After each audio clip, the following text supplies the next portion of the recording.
Akhilesh sir नमस्कार। नमस्ते sir. आज हम लोग फिर दूसरे एपिसोड में गणित विषय को लेकर हमारे साथ में हैं अखिलेश सिंह सर, सहायक अध्यापक कटरा गुलाब सिंह, मानदाता प्रतापगढ़ से। मैं विजय विश्वकर्मा, कंपोजिट स्कूल रेडी लक्ष्मणपुर प्रतापगढ़ से।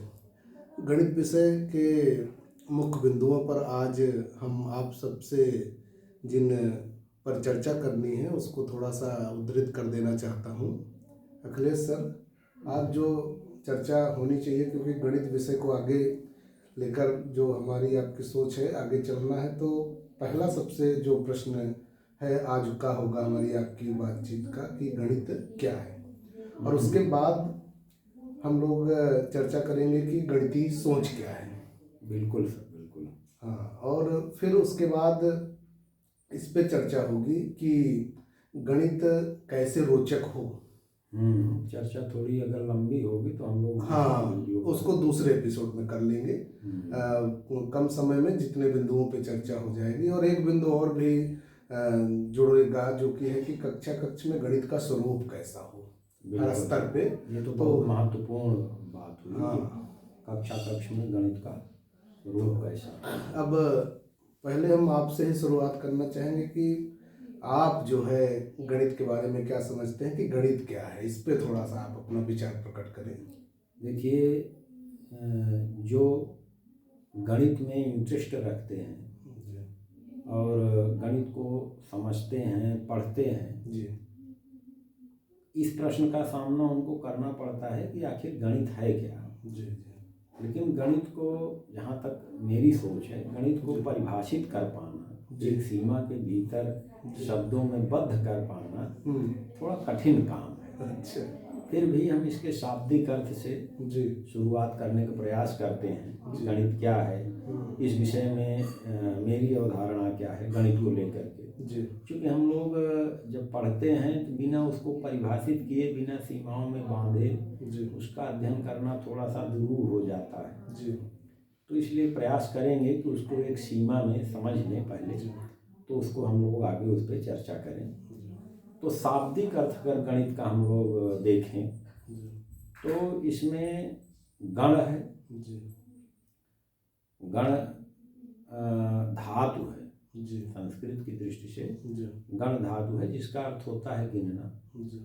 और इसमें एक प्रत्यय लगा है, कत प्रत्यय, आधा का और ता। अच्छा। हाँ, ये जुड़ा है। तो इस प्रत्यय की विशेषता होती है कि जब किसी शब्द में जुड़ता है तो जो अंतिम वर्ण होता है उसमें छोटी ई की मात्रा की वृद्धि हो जाती है, उसका समावेश हो जाता है। तो गण अकट प्रत्यय से जो है ये बना है, इसीलिए गणित हो गया। और इसका जो अर्थ है वो गिना गया। कोई काम जब पूर्ण हो जाता है, कत प्रत्यय मतलब इसका भाव जो होता है, भाव, तो इसमें होता है पूर्णता की ओर होता है, किसी काम की ओर। जैसे लिखित है, गणित है, इस तरह से शब्द बनते हैं। लेकिन शुरुआत में जब गणित का प्रयोग गिनने में हुआ है, यहाँ उत्पत्ति जब ये सिंबल वगैरह नहीं थे, तो जो कि गिनना एक बहुत महत्वपूर्ण है। आप ध्यान दीजिए, केवल मानव में ही नहीं, गिनने की प्रक्रिया जानवरों में भी चलती है। जानवरों में भी चलती है, बिल्कुल। आप देखिए, एक कुतिया है, कभी आप देखे होंगे गांव में, उसके 3-4 बच्चे हैं। तो अगर वो अपना स्थान बदलती है तो आपने देखा होगा कि भूलती नहीं है कि 2 बच्चों को ले जाने के बाद वो भूल गई कि मेरा तीसरा बच्चा भी है, चौथा बच्चा भी है। तो वो गणित न तो सिंबल से अवगत है, न तो जो प्रोनाउंसिएशन है एक दो उससे अवगत है वो, लेकिन वो गिन रही है। अच्छा। जानवरों में नेचुरल है। इसीलिए उसको प्राकृतिक संख्या आप देखे होंगे। वो चिड़िया अंडा देती है, उसको पता रहता है कि मैंने कितना अंडा दिया है, आके देखती है रोज। अगर कोई अंडा उसका कोई डिस्टर्ब कर देता है तो चिल्लाती है, ढूंढती है वो भी। तो ये काउंटिंग जो है ये अंतर्निहित ये क्षमता है जीवों के अंदर होती है। हम लोग मनुष्य हैं तो इसको जो है जैसे जैसे मानव विकास हुआ उसी क्रम में ये बढ़ता गया। तो ये गणित गिनने से ही संबंध गणित है। क्या है, इसको कुछ और दूसरे शब्दों में भी आप कुछ कहना चाहेंगे?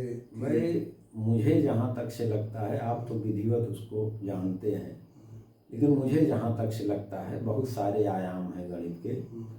मुझे ये लगता है कि जैसे कोई चीज़ सत्य है, बहुत समय से रहा है, हमारे ऋषि मुनि या बहुत सारे विचारक दार्शनिक वो सत्य की खोज में बहुत परेशान हुए हैं। जैसे बौद्ध दर्शन में आप देखेंगे तो वो उनको लगा कि ये सब तो मिथ्या है, झूठ है, तो वो चले गए गुरु के पास, बहुत तपस्या किए, मतलब सत्य की खोज में लगे रहे। तो सत्य को प्रमाणित करने का गणित एक व्यवस्थित तरीका है मेरे हिसाब से। जैसे पाइथागोरस प्रमेय है, ये सत्य है कि उसके कर्ण का जो वर्ग होता है अन्य दोनों भुजाओं के वर्गों के योग के बराबर, ये सत्य है।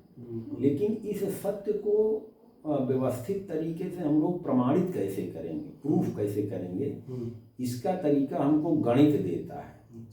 बहुत सारी चीज़ें ऐसी हैं कि जो सत्य हैं, जो हमारे सामने हैं। अच्छा, ये गणित की प्रवृत्ति जो है रचनात्मक भी होती है, मतलब नई नई चीज़ों, उसी सत्य को खोजने के क्रम में नए नए सत्य भी सामने आते हैं। बहुत सारी चीज़ें, तथ्य सामने आते हैं, जिससे गणित का विकास होता है। इसी गणित के विकास से ही अन्य विषयों का भी विकास होता है, उसमें सत्य तक हम पहुंच पाते हैं।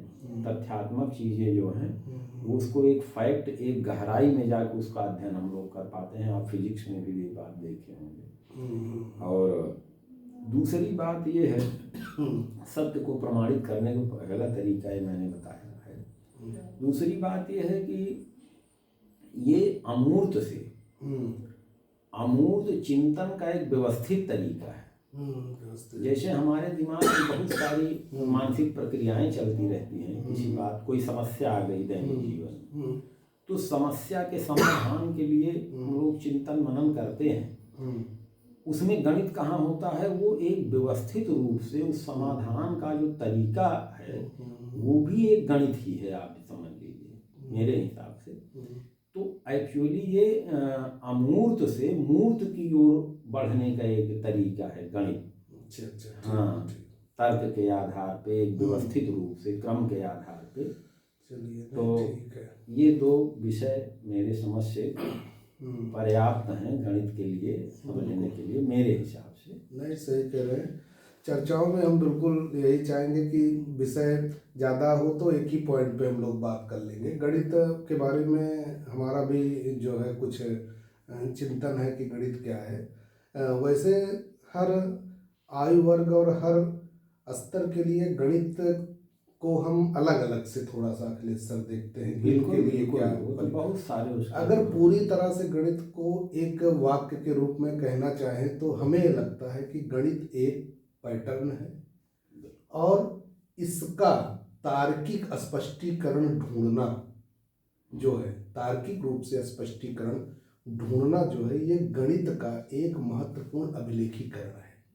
जो पैटर्न्स होते हैं उसका हम स्पष्टीकरण ढूंढने में जो अभिलेखीकरण कर डालते हैं वो एक गणित का स्वरूप दिखता है। बिल्कुल सर। वो शुरुआत से छोटे बच्चों से लेकर बड़े स्तर पर भी वो पैटर्न मिलते हैं, तो वो एक गणित का स्वरूप बनता है। जैसे आपने अभी पाइथागोरस प्रमेय की बात की थी, गणित की उसमें भी एक पैटर्न ही है। अगर हम संख्याओं का पैटर्न देखें तो किन्हीं ऐसी दो संख्याएं जो मिल रही हैं जिनके वर्गों का योग किसी एक संख्या के वर्ग के बराबर हो रहा है, एक प्रकार का पैटर्न है। लेकिन ये है कि ये एक जटिल पैटर्न हो सकता है। तो इस प्रकार से, और ये जो बात जोड़ रहे थे कि एक गणितीय सोच की भी बात हम लोगों की है, तो सोच में ये बात सर जरूर शामिल होती है कि हम किसी एक चीज को एक ही तरफ से देख रहे हैं, न देखें, बल्कि उसको हम हर डायरेक्शन से देखें तो हमको नई नई चीजें मिलती हैं। पाइथागोरस प्रमेय की बातें पहले हम लोगों ने पढ़ी थी कि किसी समकोण त्रिभुज में कर्ण पे जो वर्ग निर्मित होता है उसका क्षेत्रफल शेष दो के वर्गों के क्षेत्रफल के योग के बराबर होता है। लेकिन अब उसमें जो चिंतन गणितीय सोच का भी आगे शामिल हुआ, तो ये हुआ कि उस पर कोई समबाहुभुज ले लिया जाए, अगर हम उसका भी वर्ग करके देखें, उसका क्षेत्रफल निकालें, शेष जो दो बहुभुज बनेंगे उनका निकालें तब भी बराबर होता है। तो ये एक सोच भी उसमें शामिल हुई और यही गणित है जो कि इन पैटर्नों को ढूंढती है, इन पैटर्नों का पता लगाती है। बिल्कुल सर, हम लोग जब हायर थोड़ा सा आगे पढ़ते हैं गणित को, आप देखते होंगे इंटर में, हाई स्कूल में ही तो अब आ गया है प्रायिकता। मुझे भी ध्यान आ गया आपकी चर्चा के दौरान, उसमें प्रायिकता संभावनाओं की गणित है, उसमें संभावनाओं को संख्या से जोड़ दिया गया है। आप जो लोग हमारे पाठ सुनने वाले जो गणित के जानकार हैं जानते होंगे, उसमें निश्चितता अनिश्चितता ये सारी चीज़ों को गणित से हम लोग समझते हैं। वो उसके पैटर्न को आप सोच लीजिए कि हम लोग उन चीज़ों में भी अगर गणित का समावेश हो जाता है तो कोई चीज़ कितनी तरीके से हो रही है या कितनी उसकी प्रोबेबिलिटी है होने की, नहीं होने की, ये सारी चीज़ें आपको गणितीय रूप से दिखाई देती हैं। और फिर जब हम गणित में और आगे ऊपर लेवल पे जाते हैं, जो ये सीरीज हैं, सीक्वेंस एंड सीरीज, हाँ, इसमें आप देखते हैं कन्वर्जेंस एंड डाइवर्जेंस, तो जिसमें एक पैटर्न होता है वो तो कन्वर्ज करती है, बिल्कुल। अब जिनका पैटर्न नहीं होता वो सब डाइवर्ज हो जाती हैं। तो ये गणित ने ही तो बताया हमको। बिल्कुल। तो कहने का आशय ये है कि आपने बहुत सही बात बताई कि, और यहाँ भी देखिए जब हम प्राइमरी स्तर पे बच्चों को पढ़ाते हैं तो उसके सिलेबस में गणित के पूर्व की अवधारणा, आप गणित किट उठा के देख लीजिए, उसमें पैटर्न पे जितनी भी सामग्रियां हैं सब में उसका एक जो है घटक ये है कि बच्चे पैटर्न बनाएं, उसमें पैटर्न देखें। कभी कभी हम तो प्राइमरी बच्चों को, मैं प्राइमरी खुद दिन रात देखे हैं, जब गिनती लिखते हैं तो जैसे 11 से लेकर 20 तक लिखना है तो पहले इधर एक एक एक एक लिखेंगे, फिर 1 2 3 4 ऐसे लिखेंगे। मतलब अब आप देखिए कि उनके दिमाग में इस तरह से पैटर्न अपने आप जनरेट होता रहता है, क्योंकि बच्चे जो होते हैं बड़े रचनात्मक प्रवृत्ति के होते हैं। बिल्कुल। कभी कभी तो ऐसा भी लिख सकते हैं कि वो 1 और 11 21 31 लिख डाले होता है, ऐसे भी ये भी एक गणित है और ये और एक गणितीय सोच का एक अंश भी है। बिल्कुल, एक गणितीय सोच का अंश है और हमें जो है इस प्रवृत्ति को बढ़ावा देना है, प्रवृत्ति को बढ़ावा देना। क्योंकि ऐसे जैसे आप देखिए पूरा विश्व, अगर आप देखें, मैं थोड़ा सा ऊंचे लेवल पे देखूं तो अगर कोई चीज़, जैसे कोई ईंट का ढेर पड़ा हुआ है, अच्छा नहीं लगता है, और वही ईंट का ढेर आप उसको एक के ऊपर एक सजा के जब वही मकान बन जाता है तो लगता है कि यार कितनी बढ़िया चीज़ है, कितनी उपयोगी चीज़ है। पैटर्न हो गया। यही जब आप ऊट पटांग शब्द बोलते हैं खराब लगता है, और वही अभी आप रफ़ी का गाना सुनिए, वो भी तो पैटर्न है। आप देखिए संगीत के साथ सुर, तो पैटर्न ही तो है, इतना अच्छा लगता है, कर्णप्रिय होता है। तो जैसे प्रथम दृष्टया कोई चीज़ अव्यवस्थित लगती है तो वो उसको हम लोग जब व्यवस्थित करते हैं, एक सिस्टम से बनाते हैं, तो वो पैटर्न नहीं है, वो गणितीय विधा ही है। और जो हम तो ये कहेंगे, मुझे तो ये लगता है कि जो ईश्वरीय पैटर्न है उसको समझने में भले हम लोग थोड़ा सा न समझ पाए, लेकिन वहाँ भी पैटर्न है। पत्तियां अलग तरीके से कटी हुई हैं, डालियां अलग तरीके से निकली हैं, अगर आप ध्यान से देखेंगे उसमें पैटर्न दिखाई देगा। बिल्कुल शरीर बल्कि हम लोग जो पैटर्न मानव निर्मित चीजें हैं वो कुछ निश्चित ही बनाते हैं, है कि नहीं? लेकिन प्रकृति के पैटर्न अद्भुत होते हैं। बिल्कुल। फिबोनाची वही बात से बिल्कुल, कि उसमें फिबोनाची जी ने, आपने देखा है कि गोल्डन रेशियो उन्होंने दिया कि किसी भी नंबर्स को लीजिए, फिर अगला जो प्राकृतिक संख्या का नंबर है जोड़िए, फिर उसमें जो प्राप्त होता है उसको जोड़िए, और एक पहली संख्या को अगली संख्या में भाग देंगे तो जो रेशियो पूरी, आप उस सीरीज को बढ़ाते जाइए लेकिन उनका रेशियो 1.6 समथिंग आता है। मतलब ये गोल्डन रेशियो, और इससे प्रकृति की गैलेक्सी को भी उन्होंने एक प्रकार से डिफाइन किया कि जो है इसी वो जो जिस तरह से उसको अगर एरिया के रूप में आप बताना चाहे वर्गों के, तो एक गैलेक्सी का भी निर्माण होता है। कभी हम आपको बात करते हुए एक लेखन के माध्यम से भी हम सब अगले वीडियो में बड़ा अच्छा बताते हैं। मैंने देखा है प्रशिक्षण के दौरान फिबोनाची सीरीज और गोल्डन रेशियो, किसी चेहरे की सुंदरता, किसी फूल की सुंदरता मुझे याद है आपने बताया अरे था। सुंदरता तो सर आप जान रहे हैं कि जैसे कोई भी चीज़ अगर जैसे घर बनता है, बिल्कुल। अगर उसमें आप देखते हैं कि अगर पहले हर समय पैटर्न भी बदलता है कि कोई एक डिजाइन बना, फिर उससे छोटा बना, उससे छोटा बना, या बढ़ते क्रम में बना, तो वो एक पैटर्न तो वो सुंदर दिखता है। ठीक इसी प्रकार से संख्याओं का है, चाहे अब एक एक अंक छोड़ के जाते हैं तो आपको कभी सम संख्याओं का पैटर्न पैटर्न कभी विषम का मिलता है, कभी जो पैटर्नों से हट के होती हैं, जो अभाज्य संख्या के बारे में आप एक दिन बड़ी अच्छी चर्चा कर रहे थे। हम सोच रहे हैं कि वो भी एक गणित का एक गणितीय सोच की ही हिस्सा है। अगर आप चर्चा कर देते तो बड़ा अच्छा है अभाज्य संख्या के बारे में। अभाज्य संख्या के बारे में जैसे एक तो मिल गया है अभी प्रमाण, जी जो फंडामेंटल थ्योरम ऑफ अर्थमेटिक है, जी उसमें ये कहा गया है कि एक से बड़ी दो से जो संख्याएं प्रारंभ होती हैं उनको रूढ़ संख्याओं प्राइम नंबर्स के अद्वितीय, यदि उसमें क्रम को ध्यान न दिया जाए, अद्वितीय गुणनखंड के रूप में व्यक्त किया जा सकता है। ये फंडामेंटल थ्योरम ऑफ अर्थमेटिक्स है, अंक गणित का मूलभूत प्रमेय है। अभी तक जहाँ तक मुझे ज्ञात है, लोग इसको ढूंढ रहे हैं, इसका पैटर्न, जो ये प्राइम नंबर्स हैं।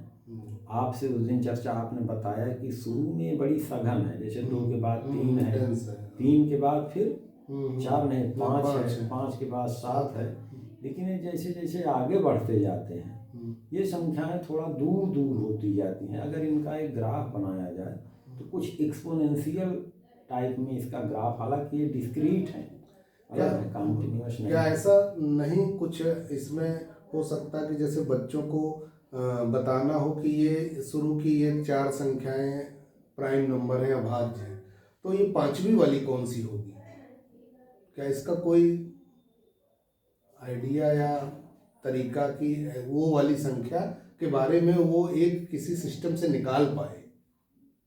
जैसे एक तो तरीका ये है, जस्ट आगे वाली तो बताना मुझे थोड़ा सा मुश्किल लग रहा है, हो सकता है आपके दिमाग में हो, लेकिन जितनी प्राइम नंबर्स पता हैं आपको, जैसे 2 3 पता है, वही, तो 2 3 का मल्टीप्लाई कर लीजिए और उसमें एक जोड़ दीजिए तो एक प्राइम नंबर, अच्छा, एक आगे किया जाएगी, आगे वाली मिल जाएगी। इस तरीके से यूक्लिडियन ने इसी तथ्य का प्रयोग करके prime number of prime numbers is infinite, इनकी जो काउंटिंग होती है वो उन्होंने सिद्ध किया था ये फाइनाइट नहीं होती, इनफाइनाइट। इसी तथ्य का प्रयोग किया था कि मान लीजिए फाइनाइट नंबर उन्होंने ले लिया, P1 P2 Pn तक ले लिया, उनका सबको मल्टीप्लाई किया, उसको ए कंसीडर कर लिया, कोई एक संख्या मल्टीप्लाई करने पे आ जाएगी।